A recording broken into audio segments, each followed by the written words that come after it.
Hey everybody, this is Razib Khan, and I am here with the conversation. We are conversation number 33, I believe, right, Josiah?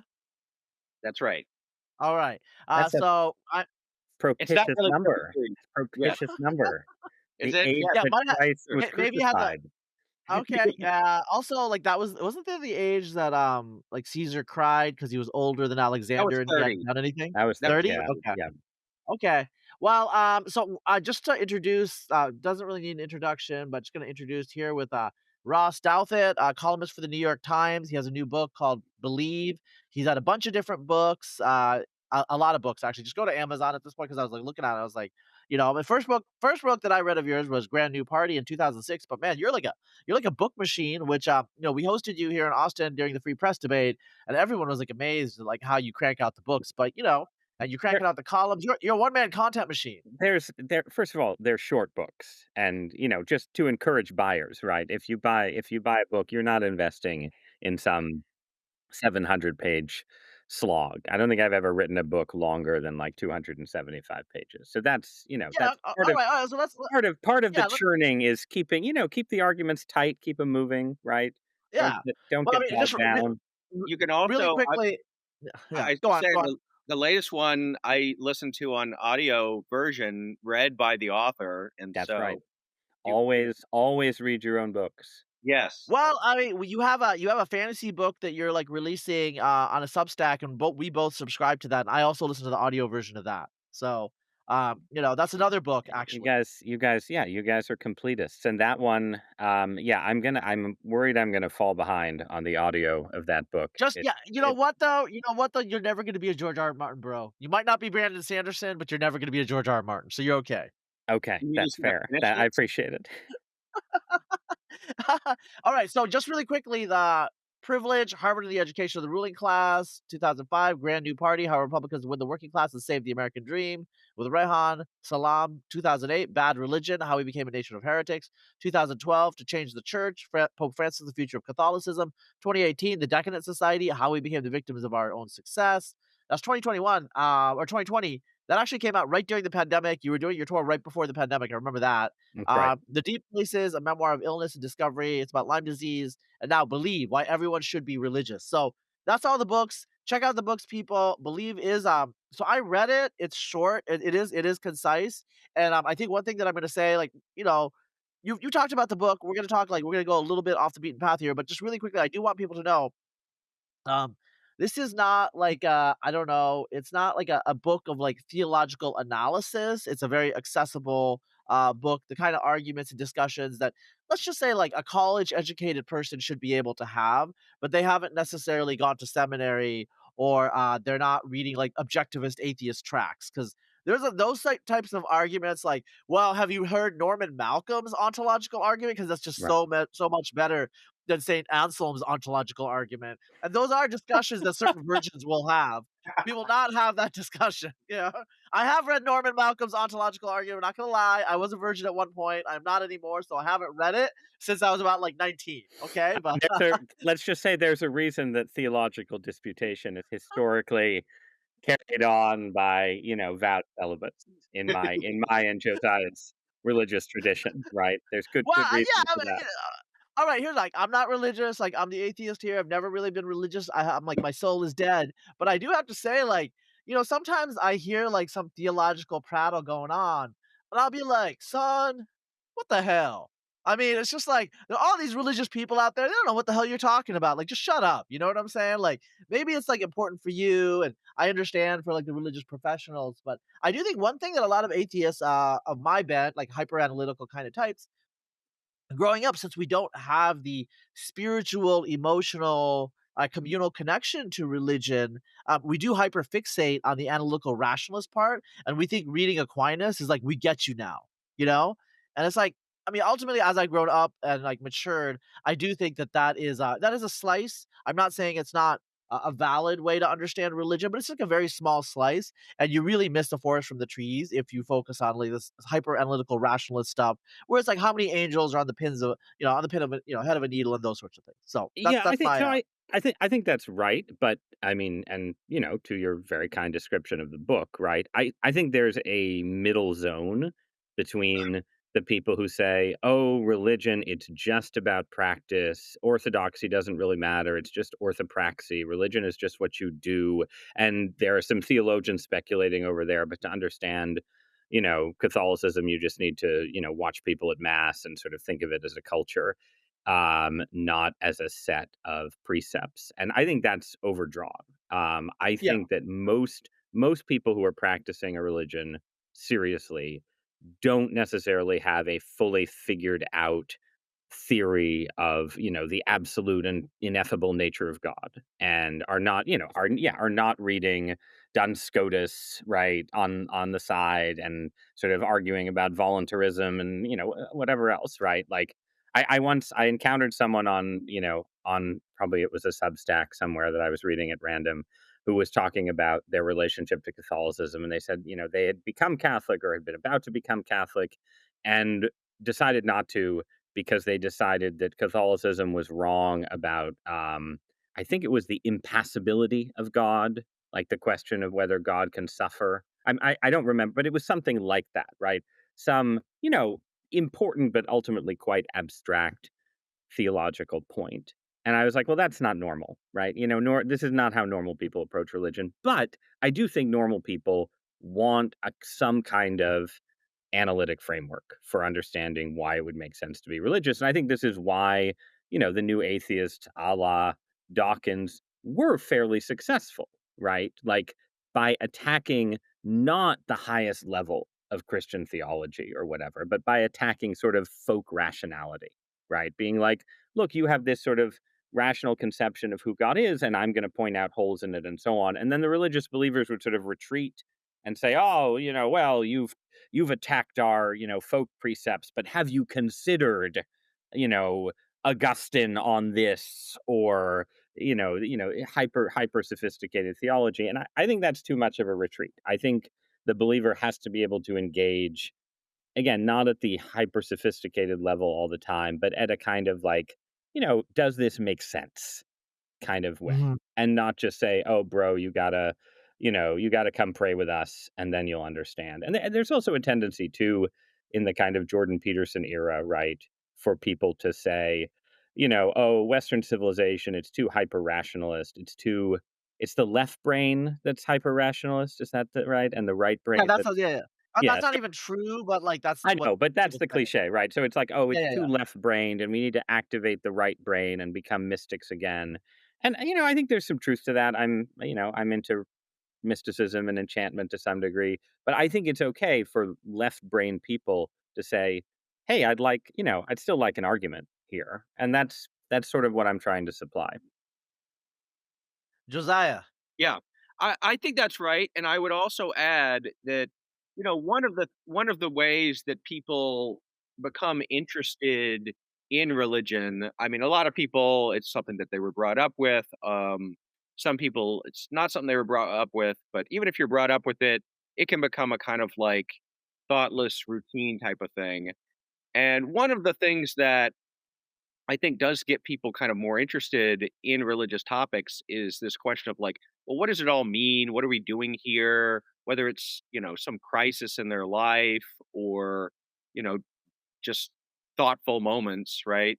And, so it's about questions, and that's like there's obviously an intellectual element to that. You got to have, like, I guess for some people, and this is probably a bigger part of some other like Eastern faith traditions, or whatever, that part of the answer to the question is to just forget the question, right? And move beyond that sort of thinking. But that's certainly not the way the Western tradition has gone. And so I think for a lot of people, it would just be like unsatisfying. It wouldn't scratch the itch, if you didn't have something to say on this topics. And one of the things that I liked about your book, Ross, is, I mean, there was some stuff in there that I feel could have been in a book, 20 years ago during the new atheist debates about, quantum physics, or, fine tuning of the universe or whatever.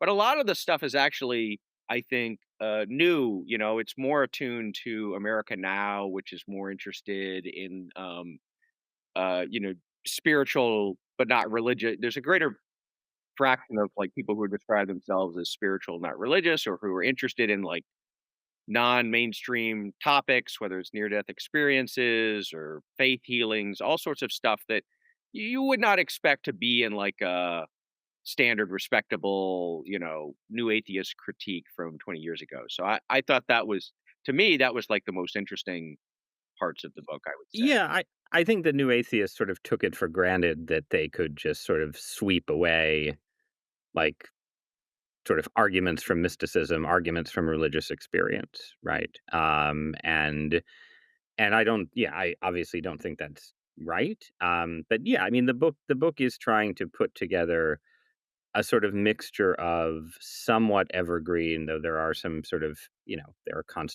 sh there are constant minute shifts in the fine-tuning debate as Right. physics moves in different directions, and I'm sure I'm not fully up to date on all of them. But yeah, combine some of those somewhat evergreen debates with arguments about personal experience that I think are, I think they're relevant as a part of a rational debate. I think it's possible to have a rational argument about whether we should take religious experience seriously. I also think pretty clearly religious and spiritual experience is just a really big reason why religion persists, right? And so if you go back and read not all of the new atheists, but some of them, especially like I think Daniel Dennett in certain ways, right? You get this sense that like religious believers, they just have sort of these, they're making sort of structural mistakes in their thinking, right? That there's sort of an error, a sort of an error that you can identify in how they're reasoning about the world. And once we identify it, then religion will become naturally less appealing. And, that may be true for some people, but if you've had a religious experience, it's often hard to be then reasoned out of the idea that you should take this primary intense experience seriously. And I think, therefore, yeah, you have to sort of reckon with the resilience of that experience if you're talking about why religion persists and why we keep having these kind of arguments. Um, Yeah, yeah. I mean, so, there what we're getting, I think, across here, in this discussion is so, like, let's talk about, like, you're both Roman Catholics, and, Roman Catholicism has a deep, philosophical, theological tradition, analytical tradition, goes back to the church fathers, but also more recently, obviously, a lot of the Jesuits are trained theologians and whatnot. I think, Pope Benedict was, so there's, like, a very, very rationalist tradition there. Obviously, there's a mystical tradition, among many of the religious orders, but also among like Catholics as a whole. And then obviously the liturgy and the ritual. Catholicism kind of has everything, and different people I think can focus on the different elements.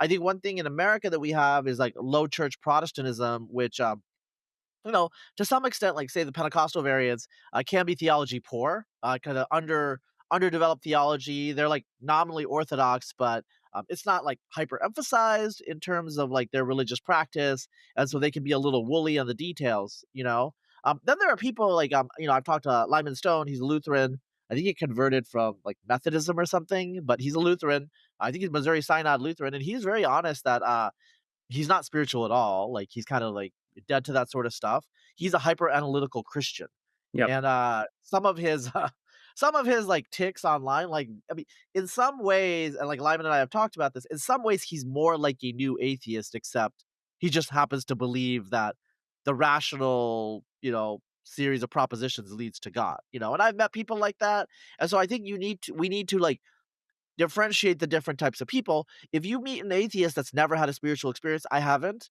Um, spiritual experience Not stuff, yet. like The podcast isn't over yet, That's Razib. I right. Yeah. haven't. Okay, yeah, yeah, not we don't want. Okay, actually, you know what? That would be good. That would be good because like you get some eyeballs, But like do an exorcism or something. But my I point don't is I like don't think you're possessed, Razib. I'm not you not can't yet, not not yet. You gonna don't know me perform an well enough. exorcism. Go on. No, but, so it's like you have to use these different types of argumentation and understanding in terms of, like, kinda meet where people are, right? In terms of, like, America today, I do wanna say, like, Josiah alluded to it, it's in the book, you have to engage with the wave of secularism that happened after the year 2000. Really, it started in the late '90s, kind of, like, in the middle of Bill Clinton era, but, like, it really accelerated in the 2000s and the teens, and now it looks like it's leveled off in the last 2 or 3 years, and it's, like, stabilized. This was the second big wave since after World War II. There was a big wave in the late 60s that went into the Yep. 70s, stabilized around 1980, and it was like, oh, it's all over. And then it happened again. This seems to have happened among cultural liberals in particular, although it happened a little bit among conservatives too. Everyone kind of changed, but really, it was like a big secularization. I was a kid, when we were kids, uh, atheism was kind of weird, associated with communism. A lot of people were nominally Christian. You know, they were like nominally Methodist or they were Presbyterian. Maybe they would go to go to church on Christmas, you know? I think a lot of younger people, Zoomers, younger millennials, they don't remember this. They don't remember this normative Christianity, just kind of like as like the background of our culture. Now our culture isn't necessarily super secular, but it's not also super Christian. It's kind of like undefined. And, you know, you have people like Bernie Sanders who almost won the Democratic primary in 2020. Quite clearly, he's an atheist. It never became a big deal. You know, it would have been a big deal 25 years ago, a generation ago. You Yep. know, like Democratic candidates had to be like Bill Clinton, like who is probably sincerely religious. He's definitely a sinner. So we Yep. definitely He need. likes he He likes the definitely. forgiveness part. He's into it. Oh yeah, he does. He's Got a into lot to forgiveness. forgive. So Yep. A do lot I. to forgive. I Yeah, mean, you know. it's Um, part of the pitch. and so we live in this different culture, and it's like, you know, Rod Dreher's talked a little bit about this. I actually, like, wrote about this, like, 20 years ago, and I think you linked to one of my pieces once when you were at the Atlantic. You know, I feel like it's almost like we're kind of, like, reversing the Roman Empire's trajectory, where, like, we're going from a Christian normative monoculture, and now it's kinda, like, shattered, and now Christianity is one of the dominant sects, but there's, like, other people out there, and so Christians like you have to figure out different ways to argue because I think you said this in the book, but it's like a lot of people don't even know the arguments for Christianity. Whereas if we were boomers, we would all know because you know everyone would have some connection to Christianity, even if not directly, like through their parents, right? Yep. Yeah, yeah. I think we have, it's not a dominant cohort, it's not the majority, but I think we have a mass cohort for the first time in American history, really, that has minimal direct experience with any kind of religion. And some of those people are more interested in religion right now than the people a generation ahead of them. Like, I think there's clearly a little more interest in religion among Zoomers than among millennials, in part because with millennials, you have a lot of people who had a thin attachment and explicitly cut the attachment. Whereas the next cohort, it's like, hey, what is this what is this religion thing anyway, right? And that's yeah, I'm sort of the book is in part pitched for people in that category. It's in part pitched for people, and I feel like we all probably know a bunch of them who are who are sort of people in the intelligentsia who've sort of decided actually maybe secularization wasn't so great. America doesn't seem calmer and more rational and more scientific now than it did 20 years ago. But they feel like they can't actually get back to real religion because it's unreasonable. So Yeah, I'm writing a bit for them. But also, yeah, to your point about Lyman and hyper rationalism, right? Like, the claim of Christianity is that it is for everyone, right? That is the claim. And if God exists, I think it's fair for people to say, well, religion should be for everyone, right? So it should be that you should be able to make arguments that are appealing to the mystic, the Gwyneth Paltrow woo embracer, and also to the person who doesn't have direct and isn't really interested in having some kind of direct exotic experience of God. And I feel like I'm kind of a useful personal bridge between those different groups because I grew up with parents, especially my mother, who were like having intense experiences, were in charismatic Christianity, having like I watched people have religious experiences as a kid. And it was not, I think, what a kind of secular cliche would have it. Like it was something, whatever it was real. It was a real distinct kind of human experience that is not, I think, adequately reducible to, mass hysteria or like perfume in the air and rock concert vibes. It was something much more dramatic than that. But I myself am not really an experiencer. I've had some like things at the margins that you might call an experience, but I wouldn't strongly characterize them that way. So I feel like I can sort of talk in both directions. Like I take experience seriously. I'm interested in it, but I'm not here to tell you about the time that the Holy Spirit rushed into my heart and transformed me. Um, I don't know. Josiah, you said that you once had one core. religious I experience? I did, yeah. So I'm, for the most part, I would say that I'm in the same bucket as you, Ross, and that I think Peter Thiel once described it as, people will say that they're spiritual but not religious. He said he's religious but not spiritual. That probably kind of matches my overall temperament. But I did have one experience once, when I was in college. It's kind of very hard to explain in words, but it was, I was talking with a friend of mine who was Jewish, and he said that he had to go because there's some Jewish holiday which I should know the name of, that commemorates the uh fall of uh, Israel's Jew Haman? to the to Oh, the okay.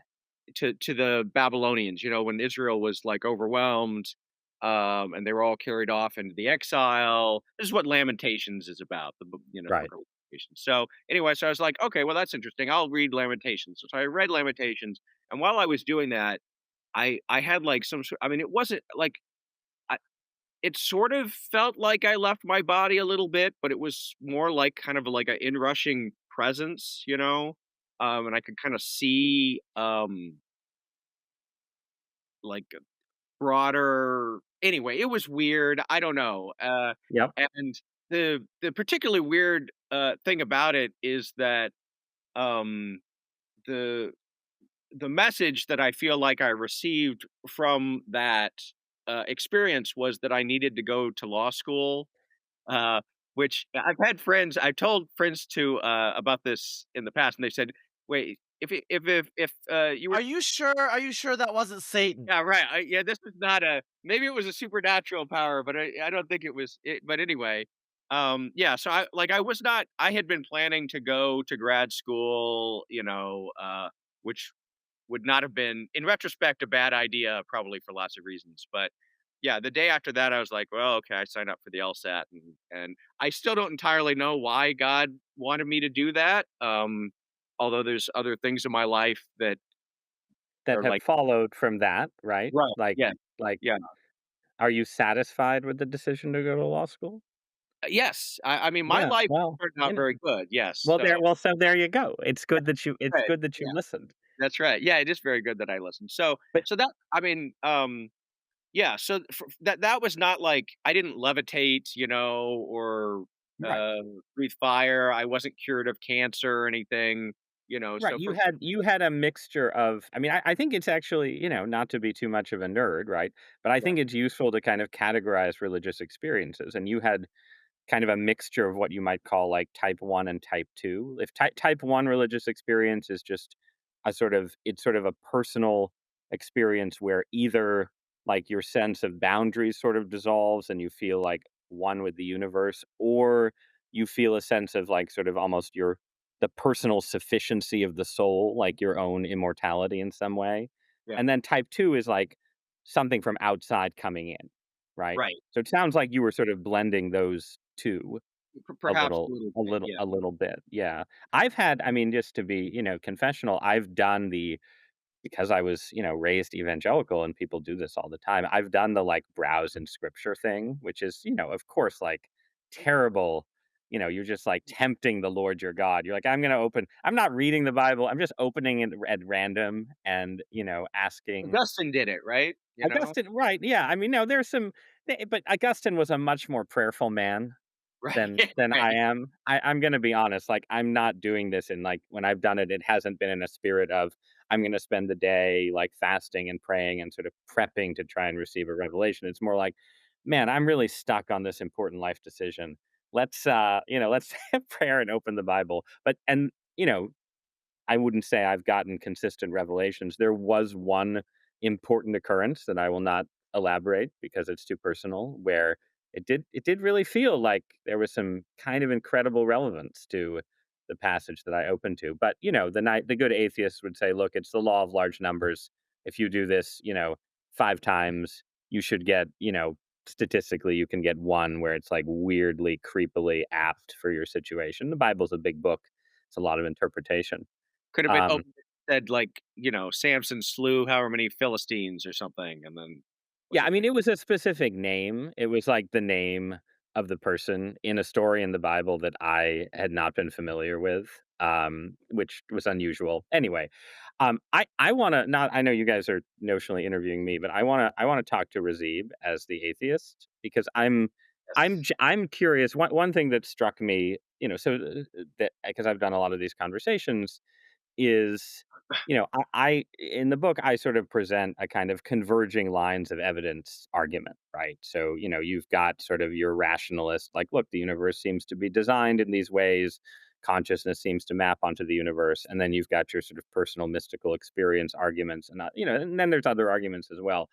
And in conversations, it always seems like the person I'm talking to finds one thread of argument kind of interesting and another thread totally unconvincing, right? So you talk to Tyler Cowen, and you could sort of talk Tyler into some kind of argument from design. Like, I don't think Tyler is a full materialist. He's skeptical of materialism. But when you get to religious experience and, like, especially miracles, he's like, video and replicability or nothing, right? That's sort of his take. And then you go to Andrew Sullivan, and Sullivan is like, I don't buy any of the arguments from design. The universe is too big to be, it just seems too vast and empty for God to have made it for us.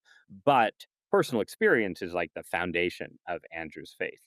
So I'm curious, like, if I was trying to tempt you, Razib, into being religious, is there any particular thread of the case for religion that, like, stirs at your rationalist heart, or is it all just sort of, do you greet it all with equal skepticism? Yeah, that's an interesting point. I've never had a spiritual experience, and so what I would say is, I'm not one of those atheists that was a real. I've tweeted this out and like I've written about this extensively, so people know they can corroborate. I realized I was an atheist when I was 8, but I didn't know the word until a couple years later. I just had like a flash, like, epiphany in the library, and I just basically in my head was like, "Wait, God might not exist," and then I was like, "Oh, no, I don't believe in God." 'Cause, I worked backward and I realized I would have told you that I believed in God when I was 6, but, like, I had, like, no model of God in the universe that normal religious people have. It was just like, my parents raised me Muslim, so I believed in Allah, but, like, it wasn't like a real thing to me, and I realized, like, it just, like, is not, so I don't have, like, an agent in the universe, and I don't necessarily have, like, spiritual interactions with other agents, with supernatural agents. I don't perceive them. So that would be, like, I'd be pretty skeptical of that. Obviously, Why? So just I ha pause there. Why? yeah. You haven't had personal interactions with other agents in the universe, and therefore that leads you. Is that the core reason why you would discount other people saying that they've had these interactions? It seems too Well, weird that other people would have them and I you don't. well, I think part of it is, we go back to Daniel Dennett. I think part of it is like most people have a much more agency detection than I do. I'm not, like I'm not gonna say I'm totally autistic, but I go into that tendency, Right. and so so for example, I've told people this. When I was in high school, I used to play jokes with my friends where, they would get scared in cemeteries and I wouldn't, you know, because like they Right. just Because felt they like were there was they were something. they were wiser than you. Yeah. Yeah. No. No. I. Yeah, yes, yeah. So Right. I am like Right. No, I'm you don't blind. have. Right. Yeah. I'm blind to a lot of that, right? And so, like, I think what it is like I believe that humans are evolved to actually perceive these agents, like to feel them, right? To have like an intuition about them. And I don't have that. And I've actually met other people that are kind of similar. There are other atheists that I've met who have those perceptions and they just like dismiss it as like eventually they just like explain it away, but they still Right. have them. I never had them in the first place. And so the spiritual stuff is like it's a little difficult for me because it's like trying to explain to a blind man how vivid everything is, right? Like, you're like, Right. "Okay," like Right, right, so this is like the Pascal Boyer or Boyer or whatever, right, yeah. right, it's Yeah, like, yeah. yeah, humans have an overdeveloped capacity for agency detection, so we impute agency to inanimate objects, we think the tree is talking to we personify the Yeah. lamp from IKEA, like that great IKEA ad, and then we apply this to the invisible realm, and there you have religion, right? And Paul Bloom has Well, no, eh, no, I wouldn't say you have religion, I think you have a religious instinct, your like, religious religion is built instinct, on right. top of that, right? Right, but so that just, to me, Paul Bloom does has a version of that argument too, right? The Yale, now University of Toronto psychologist, but, like, that's different from religious experience, it seems to me. Like what Josiah just described, a pretty mild version of a religious experience. Like, I go and yeah, I have the agency detection model that maybe Yeah, yeah, not a yeah, yeah. super strong one, maybe I'm a little bit, little bit towards the Razib end, but, if I go in a cemetery at night, yeah, I'm gonna get some, like, heebie-jeebies or something, and if the weather seems weird in a day when it relates to my mood, I'll be like, I'll impute Yeah, something to that. But, like, if you don't have to have known someone, if you just, like, read William James, right? Like, when yeah. people have, like, actual religious experiences, it just seems like a different kind of experience than, like, having your personification Oh, yeah, dial yeah, no, turned up, I thi right? I think it is, but, like, I think the personification dial is, like, the atomic unit that those experiences are built on, and if you don't have the atomic unit, it's really hard to kinda grok those experiences. But nobody's asking you to grok to, like, understand what it's like, right? Yeah. It's Yeah, like, yeah, well, where and I just I don't know, I would dispute that, right? Like, yes, the experiences where you a voice seems to speak to you. Okay, you're personifying, like, random sound fluctuations in your head or something. But a lot of mystical experience is, again, like, the kinds that are not about, like, an angel speaking to you, but are about a feeling of your own position in the universe, seem like something else, right? Like, it's not hyper personified. And sorry, guys, I forgot to plug in my laptop. So keep talking while I Yeah. plug it in. I guess, yeah, and, one question that I have with this metaphor of, like, if someone so you lack this intuition, you said you're, like, blind to it, you might think of it as, like, you're colorblind or something, um, but if someone is colorblind, okay, that obviously is going to impede their ability to, appreciate types of art or fashion or other things, but it would be illogical for a person because of that to just say, "Well, therefore, color doesn't exist," and everybody else who says that they see it, they're not really seeing anything, it's not really there, or yeah. whatever, right?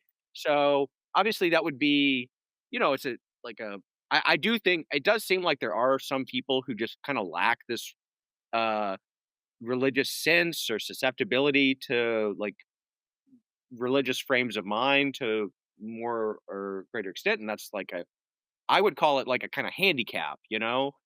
Yeah, Um, yeah, yeah. but that doesn't That's mean fair. that yeah, but But so okay, but let's use the color analogy because like that's a good analogy of like how I could be persuaded, right? right, So let's say I'm totally colorblind. I don't have cones. I only have rods, right, right? right, But like the thing is like the issue is like we know like how rods and cones work. So there's a contingent system right, um of like how, the cones are triggering in the brain versus the rods and how which types of animals have what. So we understand as a phenomenon in a systematic way that's like I think I'm going to use the word legible, which is common now to use, although like, transparent is probably just as equally relevant.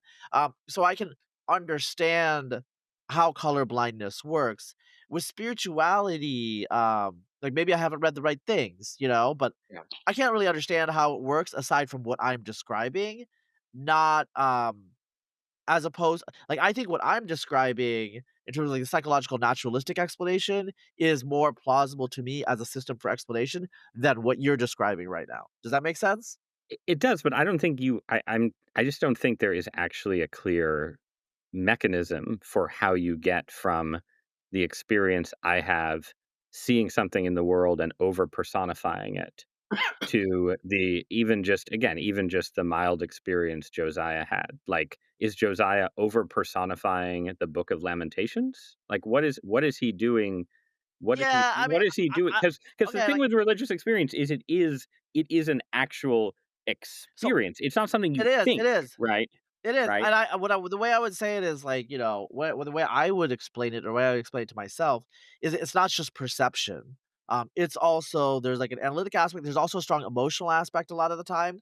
So the way Christians, way Protestant Christians in particular, talk about the text of scripture, I have heard like, Hindus talk about the Bhagavad Gita in terms of like, okay, it's just a text, you're reading it, you're perceiving it, you're analyzing it, but there's like a very strong emotional connection, and that emotional connection tends to overpower.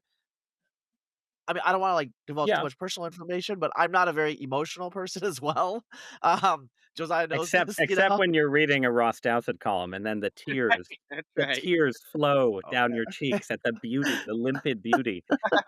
Um, all right, well, let's switch gear. Again, I'm sorry to hijack this, but so okay, so what do you think is going on in the structure of the universe? Like, do you think we're in a multiverse, a simulation? Like, what's your basic alternative to? So, from my perspective, there's just a lot of good reasons to think that consciousness in some form, you don't have to call it God, just say consciousness in some form has some primary role in the universe. And maybe that doesn't get you to classical theism, maybe it gets you to pantheism, maybe it just gets you to panpsychism. I think panpsychism yields pantheism pretty quickly. Once you Yeah, yeah. stipulate mind in this way, you pretty quickly get to some kind of higher mind. But regardless, so it seems like that I think there's a bunch of different points of evidence in, fine tuning, in quantum physics, in the experience of consciousness itself that should give you a high estimation of the possibility that consciousness is not just epiphenomenal, that it's fundamental, right? And what do you think about that idea? And do you then, if you don't think much of that idea, do you then just buy the idea that there's an near infinite multiverse and it's just sort of spitting out material universes and a few contain consciousness and that's it? Is that where are you on those debates? Yeah, I mean, I think, like, I think where I am is, I do think, like, we're like mice in Plato's cave. So I don't really know, and, I wish I did, and I wish something would persuade me. I honestly, I'm gonna be honest, I think a lot of religion is cope, and I also think the multiverse is cope. I think there is a big answer, and I don't think that, like, we are able to grok it. We are able to, like, figure it out. I just, like that's how I feel. So I'm just, like, kinda like, Kind of yeah, defeat, I it's a little defeatist, isn't it? First, yeah, sure, yeah, yeah, yeah, yeah, I mean, yeah. I'm well, we've figured out a lot of stuff, right? Like your whole non-bloggy, well, blogging career, right, is devoted to explaining how we've basically figured out like the literal source code of human biology in all these incredible ways, yeah, right? yeah, We can split atoms, we can, I mean, we can do a yeah, I lot, don't want right? yeah, I don't wanna sound like Wittgenstein or something, but, like, it's just like, like, yeah, I do think that there's a miracle, but, like, I'm not gonna put, like, a definition on it like you guys or like a traditional scientific materialist or like, David Deutsch would. Right? Like like I have read like a lot of the philosophy and I'm like, it's like in startups you have a stretch goal. I get the stretch goal and I'm like, "Oh my god, you are so short of the stretch goal in my opinion of like attaining it that I don't even know, man." So I know that's very unsatisfying for most people and it's kind of unsatisfying for me, but that's kind of where I am in adulthood because I have read, I mean, I'm pretty familiar with a lot of the religions. I know the multiverse. I have friends who believe in the simulation Well, and like, the simulation, not to go down, but I mean, the the simulation simulation's just like it leads you back to yeah, the, the regress, it's like the turtles all the way simulations all the way right. down or something, like, And what's going on? it leads you, I mean, if we are in a simulation, then you are, I mean, this is what I said to Tyler, but it's still true. Like, you're still making, like, then you need a theology of the simulation. Like, you're in the grip of a demiurge or an Okay, archon, right? yeah, Right? so here's what Like, someone here's has what I yeah. created you, and it should be So what I relevant would to you. say is like yeah, what I would say is like there's obviously order in the universe that we can perceive. I agree with that, right? Like obviously, we're not like I'm not like a total solipsist or I'm not like a total like Pyrrhonian skeptic or anything weird like that. There's order in the universe. There's probably like I'll use the word ground of being, but again, I think our words are like escaping. They're like grasping at something we can't touch or we can't perceive. Like Uh-huh. you No, can call it God. Aquinas would agree. Yeah. Yeah, yeah, no. I mean, it's just like you you can call I just, like, do not like to use the words that people use because I perceive them all as probably almost certainly falling short of the truth of what is, but, like, I don't know, like, I'm just, like I accept that, like, I'm very ignorant, And I just think that, yes, there is a big answer, but, like, none of the answers that I've seen persuade me. Maybe someday they will, but they haven't. So that's, like, the reality. I mean, if you and I've thought this since I was about 22 or 23, because I did, like, read a lot of, like, philosophy and Right. religion and multiverse stuff, and I was just like, Okay, but yeah, then I'm happy I mean, people are doing it. It's just like, but it's just I like, no, like, we don't know. okay, I'm not gonna well, then I'm not gonna tell you like, there's a tick religious people have where they're like, "Oh, you're really religious and you don't even know it," right? And I'm not gonna say that. You're not a religious person, but I don't think you're under those terms, you're not really an atheist either, right? You are actually the definition of an agnostic, right? Yeah, that Yeah. is true. Like, this is again, like, when you drill it down, So we've yes, I already am. told you just in this Right. No, no, conversation, no, no. we've But made the thing some is, real no. progress, Rasif. No, but the issue is when most people say atheist in the United States, they mean, like, do you believe in the theistic God as Sure. it's stipulated, right? And, like, I don't Well, believe or in any of I think those. I think at this point, No, atheist I'll say implies you don't I colloq like just using the term ground of being, you're already walking a little bit away from what I think colloquially people mean by atheism.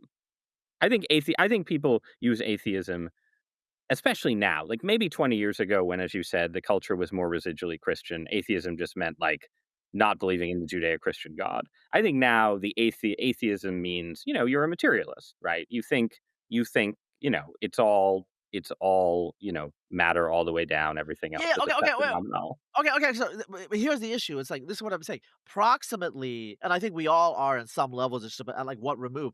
Proximately, I am a materialist, I do think, like, nature is, like, explicable in, like, order and rules and stuff like that, you don't need the supernatural. My point is, like, all the way down, ultimate, like, the ground of being, like, okay, like, I don't think we can say that. I don't think we know. I think, like, again, like, it's like we're looking through the mirror darkly, and I think the mirror is really fucking dark, you know? Whereas, like, you think, like, you can kind of perceive and, like, the church fathers or whatever, or, like, there was a revelation from God in your model, right? I Well, just, those like, are I don't separate believe. things. I think you can I think Yeah, yeah, yeah, this yeah. is more what the book is concerned with. I think you can reason your way to the idea that mind is probably primary, and our minds have some kind of important and meaningful relationship to the Yeah, mind that yeah. made everything. And then, yeah, past that, you need to embrace or Well, not embrace a particular revelation. Yeah. yeah, and, like, I'm gonna cop to, like, a fundamental thing that we're getting across here, and I think a lot of people who are listening to this, who followed me for, like, maybe, like, over 20 years are a little surprised. You believe in the power of reason in a deep way more than I do. Like, I think there are limits to our reason to comprehend the infinitude of the universe, like, whatever infinity means, Mhm. and that's what I'm trying to say, like, I see very like, I feel like we see very brightly, this, like, core zone of our existence. More brightly than you do, The light actually, cone. yeah, whatever you wanna Yeah. say, like, Right.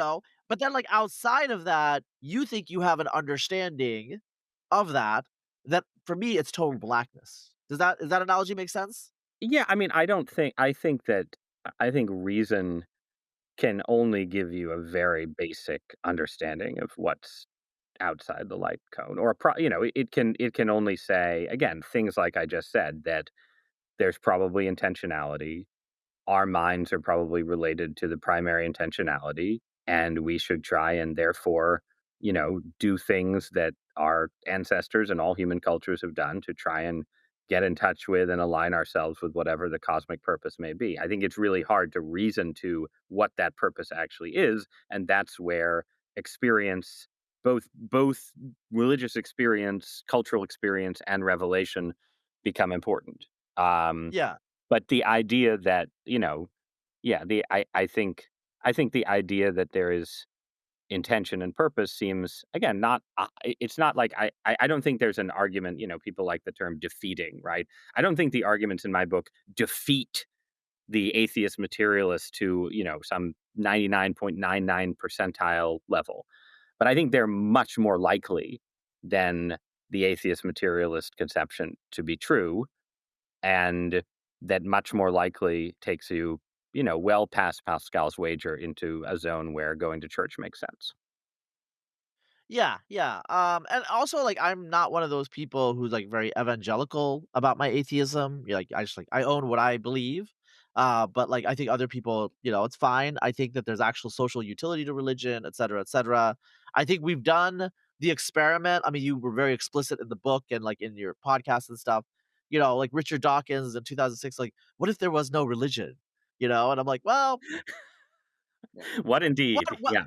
we kinda did try that before, Richard, like, I did say that at the time, and, like, we tried it again Yeah. a little bit, and, like, like, I have a friend of actually, like, I'll just, like, say his name because like, he's kinda well Patrick Wyman, the podcaster, Yeah. like, Yep. and, like, we had a conversation once about wokeness, and he was just like, "You know, a lot of these people, it would just be better if they just, like, stayed in the Methodist church, and just, like, went to church on Sundays and were, kinda Christian and, like, did their energy put their energies that way." I'm not, like, a total believer in, like, oh, wokeness comes out of, like, the exit of liberal Christians from their churches, but I think there's something there. There's something, yeah, it's incomplete, There's but some it's a necessary part of the story.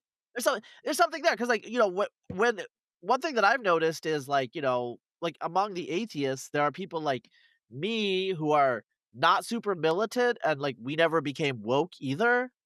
But then, like, the woke ones were, like, also the ones that were God is not real. God is actually evil, and I'm like, "Wait, but he's not real." You know what I'm saying? I was like, "Wait a second." So it's like they inverted like, they're, like, anti-theists, Right. and then those people eventually became atheism plus, and then they became like, "Oh, like, like, we can like, choose whatever identity we have, and that is sacred, and it's genocide." Like, they started believing in, like, blasphemous words of power, like, you can't misgender someone.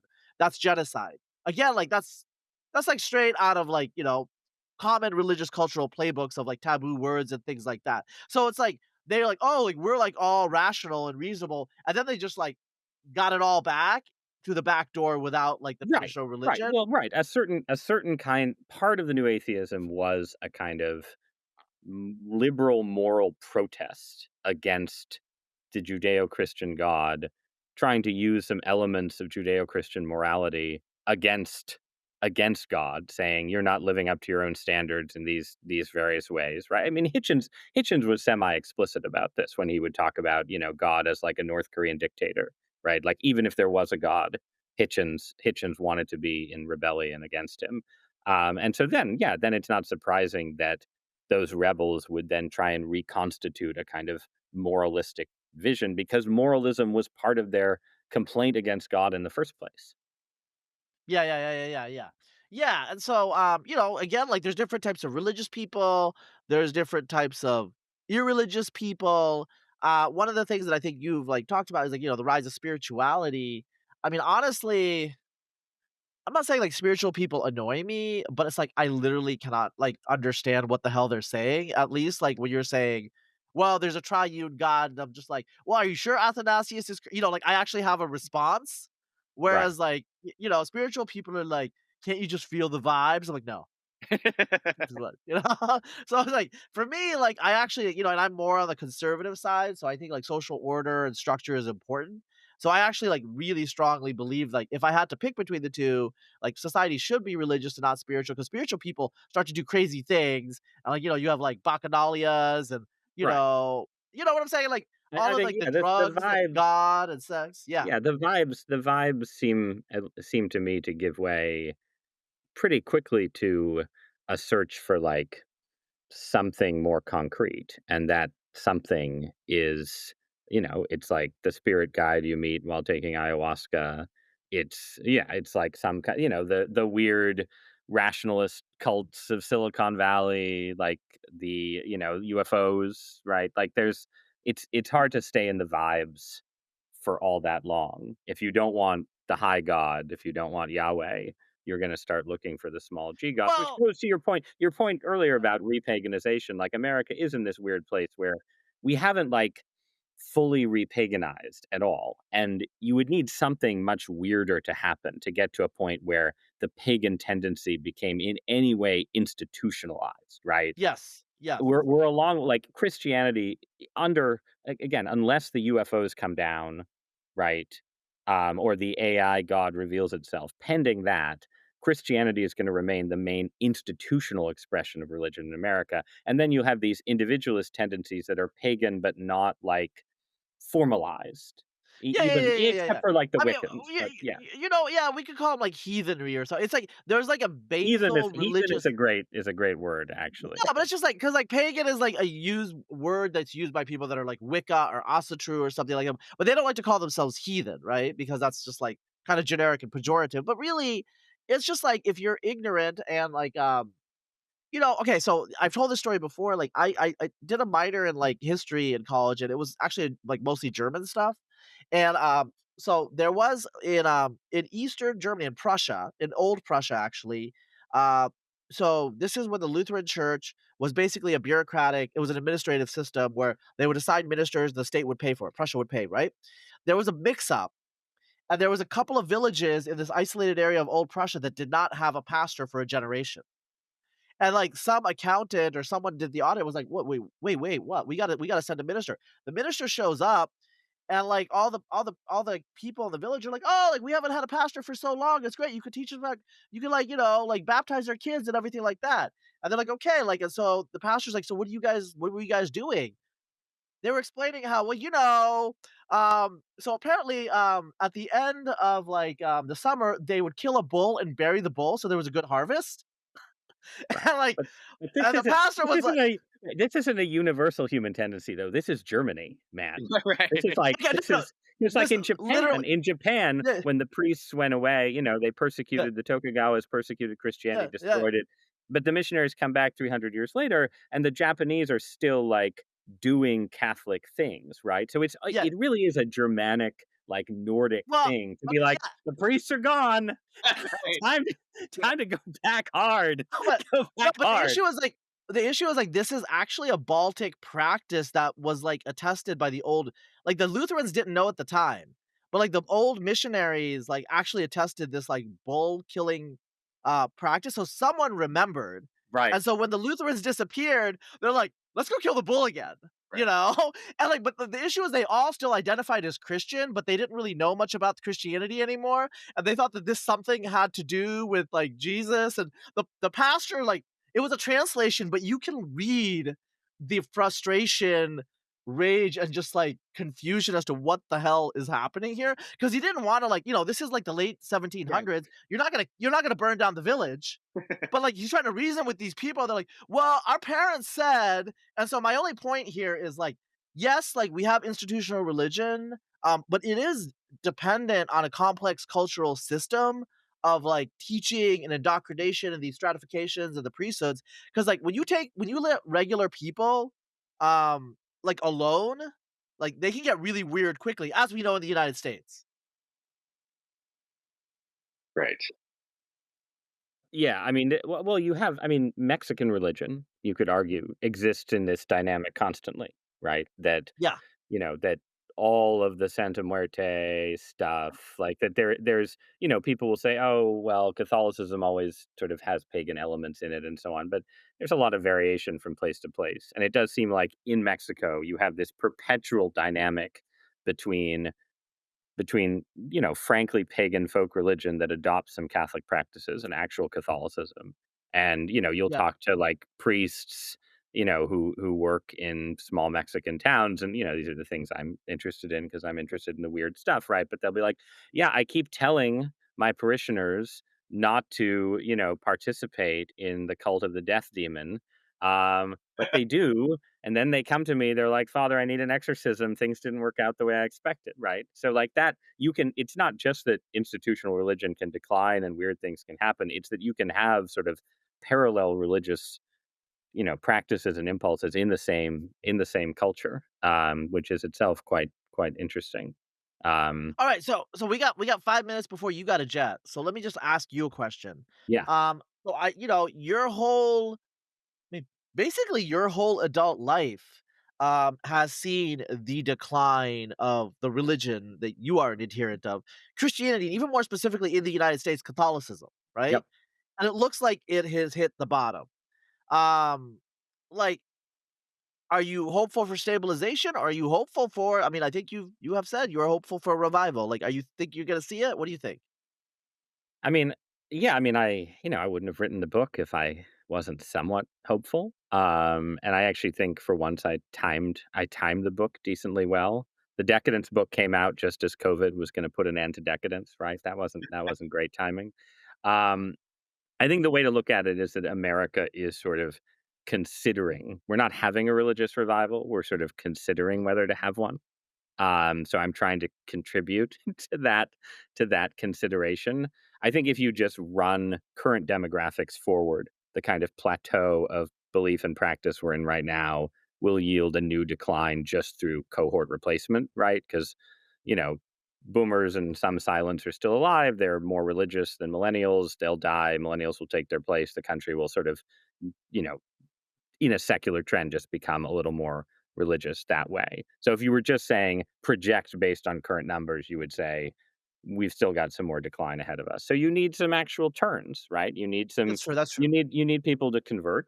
I don't know. I'd say I would cop out and say I think it's sort of 50-50 whether in 15 years in the data you'll see something that looks like recovery and not just a plateau. I would bet where I'm bullish on religion is more on a, 50 to 75-year horizon because I think we are going through this crazy population bottleneck caused by digital technology and its effect on culture, maybe above all, where lots of people are suddenly just not reproducing themselves at a novel rate, like a higher non-reproduction is just a bigger reality today than it was even 10 years ago. So you have these people like Eric Kaufman and others who would say 20 years ago, like, shall the religious inherit the earth? And they'd say, look, religious people have more kids than secular people. And so the religious people are going to win. I didn't buy those arguments a generation ago because I thought the difference wasn't big enough. And the secular people get converts, they convert some religious people. Religious kids grow up to be secular people. And so I thought any fertility advantage for religion was kind of running in place.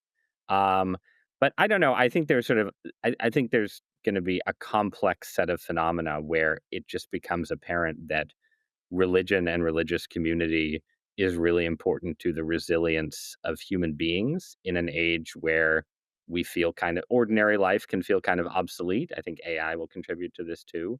And so, yeah, not predicting like religious takeover, but I think you should be bullish on religious forms of community and social organization and family formation in this weird period we're headed into. Definitely bet on the Amish to keep growing, things Mhm. like that. But I think even just like normie but traditionalist religion is going to look like a pretty good technology for getting through Alright. the age of Alright, obsolescence. I gotta really quickly though, AGI, is AGI gonna happen, and are they going to, crank through it so that they do the real ontological argument, and they're like, God exists, and then all of the tech lords will convert? Like, do you think that could happen? Josiah, I'm gonna punt that one to you. I don't there was did you see Sam Altman? Sam Altman, like, retweeted, his AI becoming a Berkeleyan idealist and saying only Oh, consciousness yeah. exists, Yeah, yeah, right? yeah, yeah, yeah, yeah, yeah. I Which mean, I don't know. I think there's gonna be a little more religion in Silicon Valley, but that's where I get into more sort of, you know, paranoid Christian fears, sort of C.S. Lewis, that hideous strength stuff, where I'm more concerned that like, the quest for AGI is a sort of occult practice at some level, and if you're getting in touch with something, it's not gonna tell you that Thomas Aquinas was right. It's gonna be, a different voice, not a positive voice speaking, but maybe that's too paranoid. That's more my religious concern around the Silicon Valley stuff is that it is a sort of implicit occultism involved, not an explicit Alri one, but a sense of like we're a spirit to tell Oh, us yeah, the yeah, yeah, yeah, secrets no, of the I universe. totally I mean, I'm just there are skeptical that that demons. that that leads to Catholic victory. Yeah. Alright, we'll let you go, Ross. The book is Believe. Everyone get it. Like, I'll have that as the hero image, so click it, buy it, Buy it, read it. read it, Yeah, and join at listen to least join Razib in provisional agnosticism, if not yet full belief. And, what I would say is there's big questions and big answers. I am not convinced of your big answers, but I am glad that you're actually putting yourself out there. That is always great. And so, the effort, I'm gonna give that 100%, even if I'm not convinced yet, right? all right, I'll accept that, Josiah. In the rest of the show, just finish the work. I will. Yeah, that's right. All right, talk to you guys soon. Thank you for All joining us. right. And if you're listening, don't go away because Ross is leaving, but we're going to continue talking for a little bit. The spicy stuff. Spicy stuff, right? Yeah, Now exactly. he's not gonna get canceled. Yeah, yeah, All right, take care, guys. Thanks. Bye. Bye. yeah. Um, okay, yeah. So just a couple of funny things because at one point you said that you mentioned, I'm an atheist, but I'm not a evangelist for atheism, right? Which I think is true. But what I wanted to interject and I didn't get a chance is that actually I have seen you. On occasion, you're actually an evangelist for Catholicism. I've seen you. Who is the? Is it Mike Solana? The 1517 funds. Uh, It was Mike Gibson. yes. I do have an issue with Martin Luther in terms of like, I'm raised in the United States in a Protestant culture, so I'm emotionally like identifying with Protestantism. Right. But like just my reading of history, I do think Western civilization took the wrong path with Martin Luther. And Right. sometimes I lose control and I just start ranting. And Yes. people are like, It, get this crazy trad cath out of like away from the mic. And I'm yeah. like, oh no, I'm an atheist. Seen it, yes, and the expression on people is kind of like, "What is happening?" Especially if they know you. It's like, I don't understand what's Well, on. this is like beyond the paywall, so I can tell people, but people know this. Like, both sides of my family are like stocked with religious professionals, with like Right, imams and like Sufis and stuff like that. My paternal grandfather was he's what's called an ulem. Like the word ulama is from that. So he was a prayer leader and he was also like a judge. He came from a family with like landed money, and so they built the mosque, they maintained the mosque, and they provided the ulems for the mosque. Like one man in the family would train for that, and so all of my dad and all of his siblings, they were all Hanifs. Like they all memorized the Quran by the time that they were 11, because the ulem's children should know the Quran by heart, right? So that was the thing.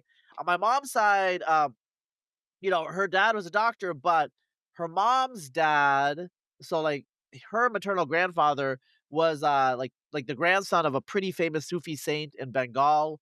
There's like a big mausoleum that's like elevated because it floods a lot. So obviously there's elevated mausoleum and there's a festival around that. And so this is like traditional, like, pre like Saudi Arabian Islam. So all these poor people come and they like touch the mausoleum and they pray at it like once a year. I don't know if it's his birthday or something.